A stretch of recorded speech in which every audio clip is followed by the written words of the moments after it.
What it is, what it do, it's your boy Ellis, the host of the Homies Podcast, and we are back with some more dope shit for that ass, boy. But before we get started, you already go hit that goddamn subscribe button one time for your boy so I can quit my bitch ass job and I can do this full time. So go do that one time for your boy.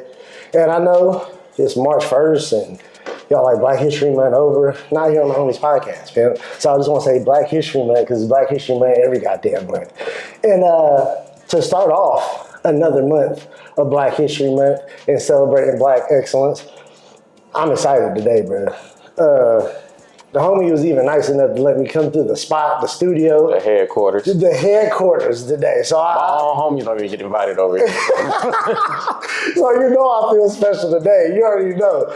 So today, this man is an exemplary of Black excellence, entrepreneurship, with the dopest motherfucking streetwear brand in the country. Rowdy Kids Clothing, and my homie, Rowdy of Rowdy Kids Clothing. What's cracking with you, Pim? Blessings, man. Make sure y'all tap in, follow me on Instagram, BUY Rowdy Kids. Y'all can shop with me too, so I can quit my bitch ass job. But make sure y'all do shop with me though. BUYRowdykids.com. We got all heat. We flood the market, and ain't nobody fucking with us. They ain't. That's why we here, because the Homies Podcast only fuck with dope shit, as you can see. You feel me? You know what I mean? If you don't see it, it's looking real nice and everything, and it's great quality too, by the way. So a lot of people out here, y'all be making brands and shit be all fucked up, shrink real quick. This is great quality, keeps me warm, feels great inside, bro. So yeah, this shit is right. Appreciate you tapping in, my boy. Right. So we're gonna get started, bro. I gotta just ask you some few questions. We're gonna get this popping. So I ask you, where you from, man? Where did you start out? So we ain't here in the Valley, but where you from, bro? I'm from Chicago originally, so okay. I pretty much grew up my whole life, been in Chicago. Okay. But I started the brand, ironically, in Milwaukee. Okay. I went to school in Wisconsin. I tried to go to school. Okay, I got you. Yeah, I tried to go to school in Wisconsin. And pretty much while I was there, it pretty much transitioned into me finding my passion, which was clothes. So brand started in Milwaukee, but Chicago birthed me. So. Okay. Shout out to the Chi-Town, the Windy City. You feel me? Best city in the world. You man. feel me? We were just there actually some months ago. Shit was dope. Food scene crazy. I love it, bro. We gonna go back soon. We gotta go back, fat baby. So I gotta ask too. So I don't know the age where you at. You seem like you're around the same age as me. So are you a '90s kid? Oh, yeah, I'm from the '90s, dog. Okay, you're a '90s kid. Cause I'm looking at some of the inspirations and shit that I'm seeing. What was like the inspiration growing up in the '90s? Like, what was some of the brands that you saw like when you were a kid that were like that shit was hard? Or like for me, it was like starter jackets. I'm from the South. Niggas had starter jackets. Niggas was getting shot over starter jackets. I never got one because my family, we didn't have bread like that. But what was like the brands like in the shop that was dope like that? Definitely, I was big on starter jackets, Mitchell and Ness jackets. Mitchell and Ness, Mitchell and Ness was like my everything before I really got into like clothes like that. So Mitchell and Ness was pretty big. Stalin Dean jackets, that was a thing back in the day. I don't know if y'all even know what those are. I don't even know what that is. I don't even think they exist no more, but that was a thing back in the day. But like, of course, it was just Weasel jeans, all that type of stuff was what everybody else was wearing. But I was the kid who kind of was like, I like boutiques. I found out at an early age, I like going to boutiques to get clothes. I didn't like showing up looking like everybody else. You want to be different. Yeah. It's like a clothing brand. You feel me? Yeah. Pretty much. So I was a boutique kid, and I would just grab something. I'm like, ain't nobody else gonna have this, bro. Right. Throw that shit on. And were you like a brand type person? Like I like polo, I like this, or was it kind of like I hate whatever? polo. Yeah. Bro, I hate polo. But I got a long story about why I hate polo. And hey, shit, we got time. Tell me. I was just living in the South. Kind of like a journeyman. Okay, so I was a little bit younger, real young. I was like 17, 18. I had moved to the South for a little minute, and that was just like the shit. Not to knock nobody's style or nothing, like I love the South. 15, 20 years behind shit. You feel me? Pretty much it is. Yeah. Like that was just, you couldn't tell niggas they wasn't on with polo. If I got the polo boots on, with the polo on, with the polo pants on, with the polo vest over the polo pants. Joe fucked it up for everybody. Yeah, it was just like, it was such a thing. It was like, I just don't want to wear polo, man, because it's just, It gets too much of everybody else doing it. It just wasn't me. So like I like, but brands wise, I was big on Billionaire Boy Club. That's probably one of my biggest inspirations for Rowdy Kids. Bathing Ape, of course, that shit was just expensive. But, yeah, same here. Same shit. I fucked with in high school. I was just like, man, I can't really afford it like that. Go to my parents like, yeah, can I get this $90 shirt? They're like, you must be smoking crack, bro. Right. But hey, shout out Pharrell though, because yeah, they've been doing it for a while now. Was it Nego, Bathing Apes? Yeah, that's Bathing Ape. Yeah, so that shit hard. And like I said, that was shit inspirations for me too. Back in the South, you know, Saucony's, Tommy Hilfiger before all that bullshit happened where niggas say he didn't fuck with niggas and shit like that, which I don't know if that's true or not. But that was like the brands that I was fucking with back in the day, and I was like, Tommy is pretty much. I used to wear Tommy bubble coats for a minute. That used to be my shit when the winter hit. Threw a vintage Tommy bubble coat on. I had a nice one that got destroyed. Somebody washed it for some reason, and it just. It was vintage, so it couldn't withhold. Like 20 years later, somebody washed it, and it was like, that was it. This shit's a wrap for that. Yeah. So I gotta ask you too, because like even with what I'm wearing right now, so you know it's from the Jetsons. You did the black version. You feel me? Again, shout out Black History, man. Them cartoons. So I'm a big cartoon head, bro. Growing up, I love cartoons. Still to this day, I watch Boondocks, Bob's Burgers, and shit. Are you a big cartoon head too? Yeah, I'm a big cartoon head for sure. Like I draw a lot of inspiration from anime cartoons. That's pretty much what kept the creativity in my brain going. And I just infuse it. I call it like a collage, the way I explain it to my team, where we create the concepts. It's just a bunch of ideas. We'll create something like that. Okay. Like just don't crash out. Speed Racer. It's just a play out Speed Racer, but real life, like telling kids don't crash out. Like things like that. So I feel you. But anime and cartoons definitely play a huge part of my creative process. Like, what was your favorite cartoon growing up? Or even now? What's your favorite cartoon now and growing up? Favorite cartoon growing up? Are we saying cartoons or anime? Either one. It could be either one. Because I fall out under the cartoon thing, even though anime is different. But yeah, either one. Anime, of course, I'm going to say the easy one, Dragon Ball Z. Like, that's pretty much pivotal for me. But cartoon-wise, you can go Jetsons. We can go Codename Kids Next Door. I like Adventure Time. Adventure Time? Yeah, that's what I probably watch Adventure Time to this day. Like, I'll turn it on randomly. That's popular. Bob's Burgers for sure. Boondocks. Bob's Burgers is my shit. I'll be like, that shit funny as hell. Yeah, Bob's Burgers is funny as fuck. It's just an array of things. It depends, bro. Like, it could be any Looney Tunes. I can sit back and watch Looney Tunes if I really want to. Right. Things like that. Or like at Ben 10, I'll revisit. I don't know if you watch Ben 10. I haven't. It was a Cartoon Network joint, but I'll revisit that. You know what I'm saying? I'll probably find some inspiration to drop some merch based off of that. Things like that. But I was big in cartoons. Didn't they cancel Cartoon Network? I think so. I haven't kept up with it because everything can be found on streaming. Yeah, so, Cartoon Network. Man, goddamn. In regards to like the cartoons and shit too. What was outside of the cartoons, bro? Like, I see some of the designs. I see with the music, bro. Like, with the music, because that's where we met at. We met at the Currency pop-up. We're gonna have a little replay of all that shit, and we was there. That's how I met you. I was sitting in line. I was like, damn, this thing in front of me got a dope ass jacket on. I was like, that shit flies a motherfucker. That's what he said too. Yeah, he said that shit. Real shit. So I was like, damn. As soon as I pulled up with the homie Duck, I was like, who homie up there? He's like, I don't know who that is. I was just like, because usually black folks out here, for some way or the other, we probably know each other. So when I pulled up and I talked to him, he's like, oh yeah, I got a clothing brand, that's what I do. I was just like, dope. And so we met Currency. You got to chop it up with him. The GOAT. Yeah, and I saw one of his old posts that he was rocking your shit before, which GOAT recognizes GOATs. I don't know if y'all know how big that shit is, bro, but that shit is monumental, bro. So that shit is dope. And how was that experience when y'all first linked up? The first time was actually in Tempe. He was performing in Club Aurora, I don't know how you say it. I don't even know if it's around no more, but it was on Mill Ave. Okay.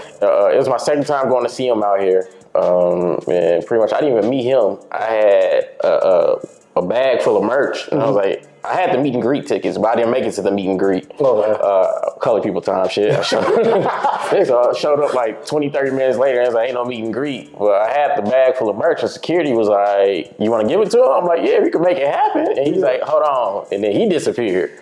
So eventually I just get through anyway. And literally, like, I had a whole thing. I was like, I'm going to send a bottle over the currency and hit him with the merch. I just ran into Musa. As soon as I walked in the venue, I was like, oh, this is easy. Right. So I pretty much gave him the merch. I don't even know if he heard what I told him.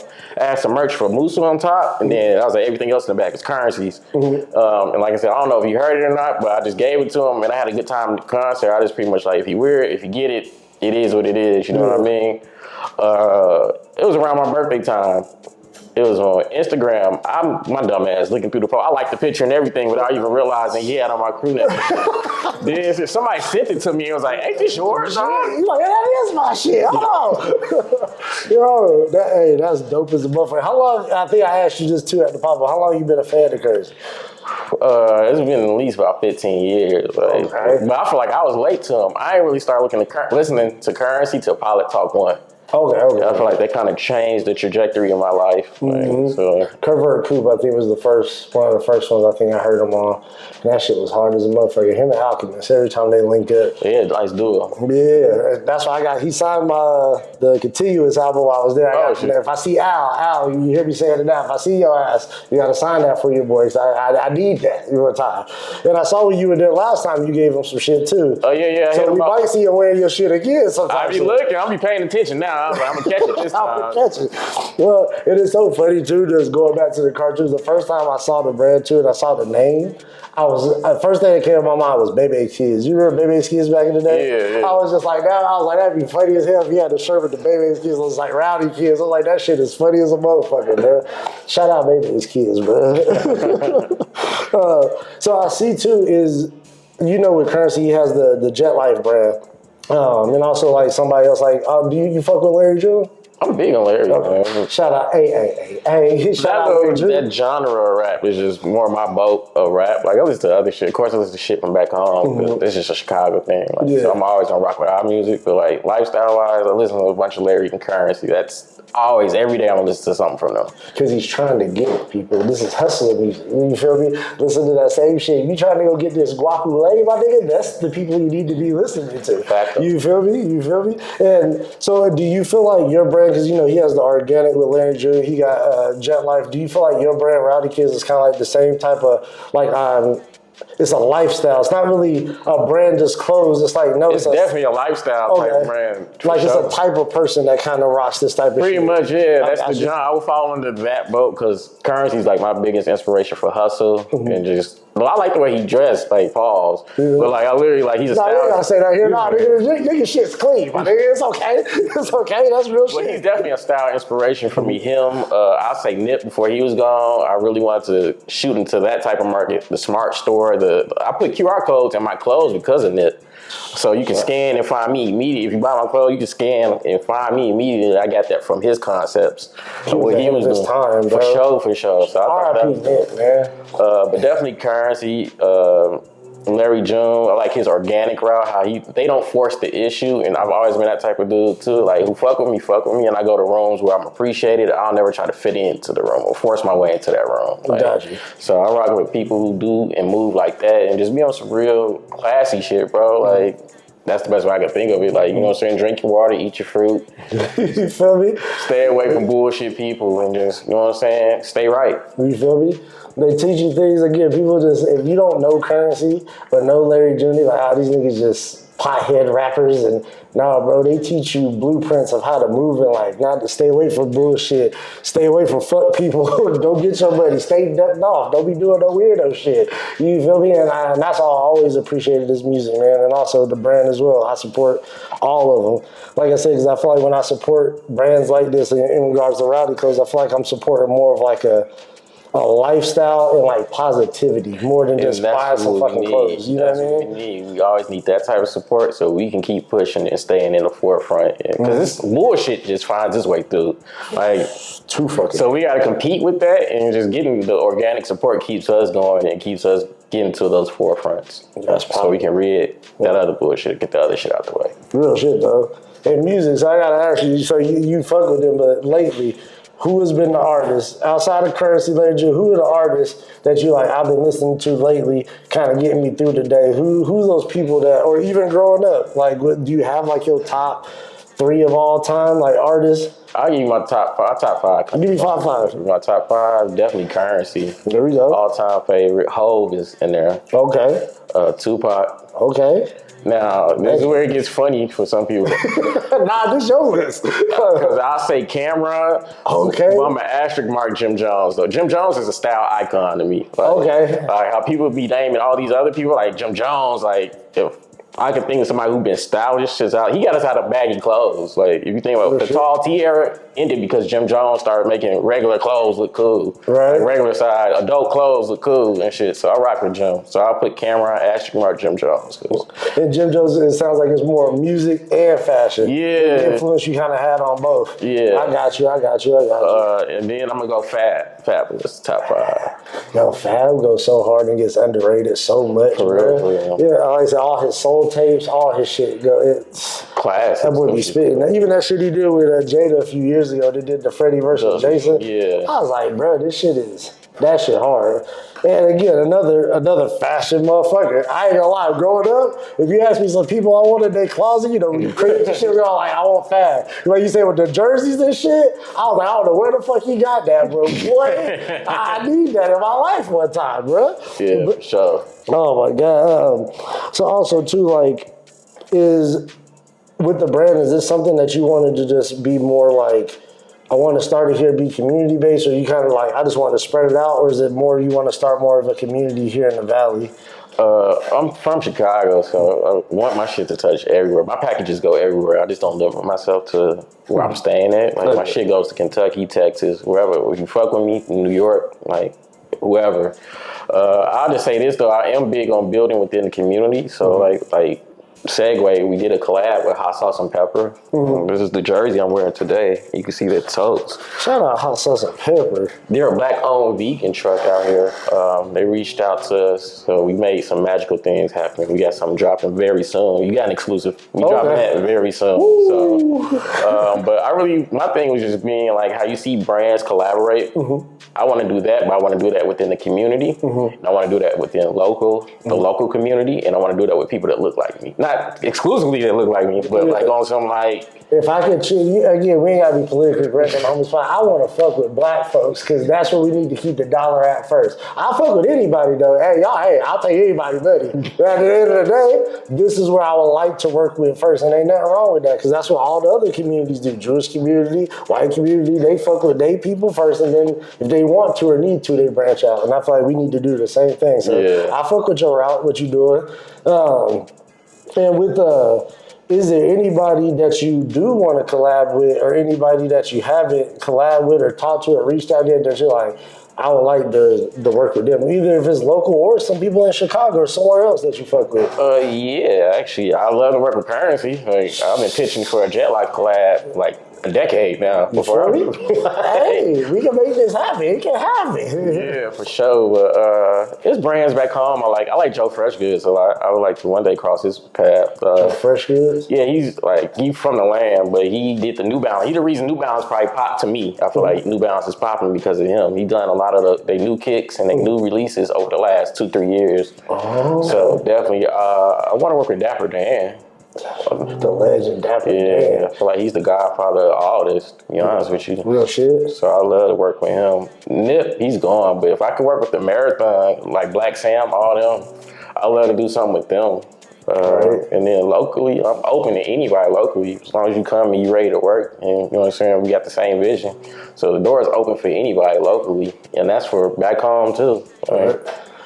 That shit dope. And what I'm saying, I was gonna ask this too. If you could have a sponsorship of somebody, well, you could pick one fucking person that'd be like, hey, this gonna be the person that's gonna rock my shit. It could be an artist, celebrity, whatever, athlete. Who would you pick to be that one person to rock your shit all the time or be that spokesperson for your brand? That's tough. That's a good question. I'm gonna pick somebody because, of course, I'm always gonna default to Currency, but let me gather somebody else. I like to see Rihanna wear my shit. Like, that'd be cool. So, Rihanna? Yo. Hey, Riri wear your shit. This shit is going crazy. Yeah, so that'd be just pulling a name out of somebody I think is dope. Will be Rihanna. And speaking of that, do you have, like, with the brand, is there also, like, women like clothing that you're looking to branch off to or do as well? Do you already have pieces like that? We got women pieces and women specific pieces. But as we grow, we're going to get more because women support us a lot. Mm-hmm. So women have, I always say this, kept us alive at pivotal moments. So we appreciate women with Rowdy Kids. But we're going to get more into like women pieces as the years go on, as we get manufacturers together and whatnot. But we make pieces for women, but we really want to start diving into that market for real now. Yeah. Over the next year or two, you might see more stuff. Yeah, okay. Because my homies some years ago, they was doing a brand out here, and they were like in the malls and stuff, but they didn't have things that were going towards women. I was like, bruh, women shop, bro. For real. They love clothes. Dudes, you know, we like clothes because y'all like how we look at clothes, but it's like, no, women, they be shopping. They really love it. So I'm like, you gotta tap into that. So just even having that mindset, you're already on the right track. I can already tell. And also, too, so it's also something, because you've been doing this for a minute. How long have you been doing Rowdy Kids? How long has it been out? We coming up on 8 years. Actually, if not this month, April, I want to say, is 8 years. Okay. We've been doing it, so it's been a minute. Let me be the first to say congratulations and happy anniversary. Appreciate you, man. Thank you, man. Appreciate that. So I know since doing this, ain't shit easy. I know when motherfuckers like you, they can make it look easy, because you're like, hey, I can do this shit and feel like in my sleep. And like I said, people that do the shit, but it's like, no, it's a lot of work that goes behind this. So if a 17-year-old kid came to you and they say, hey, Rowdy, bro, I'm trying to get this shit popping, what's something that you feel like I should look out for? What was like a big pitfall for you that was like, damn, this shit was kind of hard, and if I would have known this some years ago, this probably would have saved me some time, some money? I always go to this story. It was a story where I was dealing with an overseas manufacturer. And anybody who do clothes get one of these stories. If you don't, you're not really doing clothes. Like, just being real. But I had an overseas manufacturer I was dealing with, and it was my first time dealing with them. So I didn't understand. We had a language barrier thing going on, one. But we kind of figured that out. Two, it was just like I didn't understand time frames for merch at that point in time. So I was trying to, it was the jacket you actually saw. It was those jackets, and we had some shorts and a couple other things in those packages. But pretty much I hit him up, and he shot me a price, and I was like, I can have all this done into you in 2 weeks. And I'm like, oh, 2 weeks from Iran? Hell yeah, let's run it. So I sent my money over and all that. 2 weeks turned into 2 months. And I had to learn that. And when you talk to people, like, that's about right. Like, you know what I'm saying? Never go for the 2 weeks thing. Like, they really mean like 2 months, because you got to go through customs and all. And plus, they just say in 2 weeks so you can pay them right then and there. They think, oh shit, yeah, you gonna give me that bread quick. Yeah, so I had to learn that. And I pretty much lost about $1,500. Like, you know what I'm saying? I'm a small brand, so like $1,500 might not be nothing to some people, but like that was like, that's a lot that's a lot of profit from us that we took and invested to not get nothing back. So I have to learn from that way when it comes to dealing with overseas manufacturers. If you're gonna get something, you gotta get it like 2 months ahead. You gotta put that order in 2 months ahead. So if you want something for the winter, you might want to start ordering it like June, July, so it can get here in time. And also make sure you have real communication and understanding of when is it getting shipped, what's the actual cost of product, is there, especially now since we get doing shit, terrorists and all that shit. Like, how much? The money here. Pretty much. I was like, how much is it really going to cost to get this shit shipped over? Because that should have changed too in the conversation. They're like, oh, we need a little bit more. And like, you didn't say this. We didn't start with this. Right. Like, you know what I mean? It's like some backhand shit. Yeah. You're like, damn, you could have told me that from the get-go. You know what I'm saying? With another round or something, or at least prepared for this shit. Yeah. So I definitely tell myself, well, just anybody that do clothes, like, be prepared for that. And is that something, you know, we're going to try to get political on here, but at the same time, is that something that's been going on? Is that something that you feel like is going to hurt the brands? Is it something that you're like, oh, I can fuck with somebody locally to kind of circumvent that? Like, what's kind of... That happened years ago. That happened about 5 or 6 years ago. Oh. No, I'm lying. It happened about 4 years. I'm lying. It was just right during COVID. So about 3 or 4 years ago, whenever COVID was first popping off, that took place. But I try to keep it locally as much as I can. Like the guy who does my printing, shout out to Color Star. He's local. He's black owned too. So I try to keep that local. But cut and sew, I try to keep within America. Just because I don't want to have, like, it's cheaper to go overseas and get things done. But at the same time, it's just like a barrier thing. And then it's a thing where if I can drive to Cali and go pick up something, I can't drive to Iran, unfortunately. Exactly. Like, that's a whole process in itself to get there, and then to find them, and then to get the merch back here. Like, and do you feel like the quality is probably a little bit better when it's in states, outside of states? I ain't gonna lie, the quality's pretty good. Oh. I ain't gonna get on camera and lie like that. But it's a more comfortable thing where it's like, if anything goes wrong, we can drive to Texas. If anything goes wrong, we can drive to Cali and pick this up. And we can figure this out in person. Yeah, like, I can get on your ass in person. Exactly. Like, it's different when somebody can hang up the phone. Oh, yeah, okay, you talking about bullshit, quick. I got you. So, yeah, definitely put that pressure on people when they know, hey, I'll pull up on that ass and you'll get my goddamn order. So I feel you. Do you have, and we only got a few more minutes. I know we got to get out of here because you got shit to do today and everything. And just wanted to know, do you have any upcoming pieces, any upcoming events, any upcoming things that you want to talk about, drop, any new pieces that you had? Definitely check out the Black Joint. We dropped this. Hard. We don't like to say Black History Month. If you know, CB4, man. CB4. But we dropped this last month. What else? We got the shorts on the way. Okay. Let me fucking up. Hold on. Okay. Oh, yeah.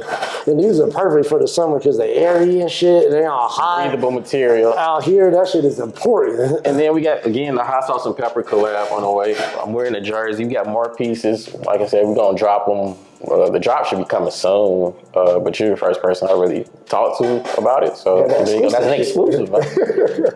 Oh, bro. But again, man, Rowdy, I appreciate you letting us come to the spot. Thank you, bro, for letting us chop it up with you for a little bit. I hope that you like the shit, and I hope you come fuck with me again. You feel me? Locked in, bro. Oh, yeah. Come fuck with me again, man. Anytime you dropping something, anytime you want to do something, let me know, bro. I'll pull up on you. You can pull up on me, whatever you try to do, bro.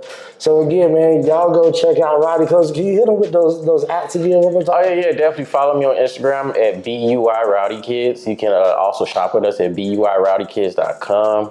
You can email us too, rkidss1991@gmail.com if you want to hit us about opportunities, collabs, speaking engagements, anything you want to hit us up about. Also, we also do marketing and advertising as well. So we'll come and do your whole rollout for you. Like, if you want to drop some product and you need a treatment written up, we can do all that. So that's major. Y'all come tap in with the homie, man, one time. And y'all go subscribe again to the Homies Podcast. And we'll see y'all again here next week, man. I'll holler.